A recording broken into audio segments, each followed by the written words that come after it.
Amaqembu ezombusazwe kanye nalabo abahola izibonelelo kuHulumeni bazemukele inhlelo kaHulumeni njengoba ezama ukuxegiswa umthelela odalwa yiCOVID-19. UMengameli uCyril Ramaphosa izolo umemezele ukuthi kunesamba semali esingamabhiliyoni angamakhulu amahlanu ezokwelekelela ukubhekana nomthelela waleli gciwane. INingizimu Afrika ingelinye lamazwe anezinga eliphezulu lokungalingani kwenhlalo yabantu emhlabeni. Kule ndawo esethembisa eGauteng, abantu lapha bakujabulele ukwenyusa kwezibonelelo zikaHulumeni.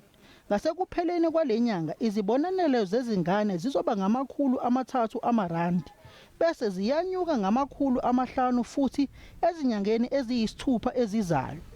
Abangasebenzi bona bazohola R350.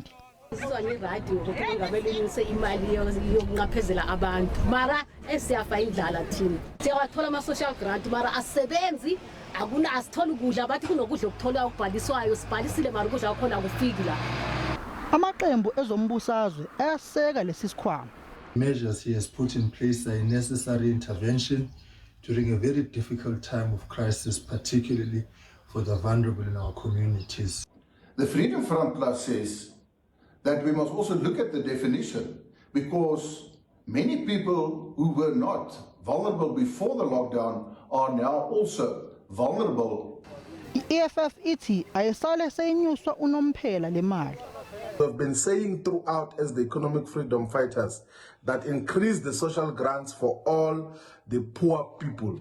And now we are welcoming that there is a basic income grant and it must be made permanent. Ngumphakathi ofana nalona oludinga ngempela uxhaso lwezimali ukuze bakwazi ukubhekana nalesi simo esinzima. UMengameli ukhuluma ngokwenyusa imali eyisibonelelo esivela kuHulumeni kulezi nyanga eziyisithupha ezizayo nokusiza kakhulu ekuthuleni umthwalo emahlombe kulabantu abadla imbuya ngothi.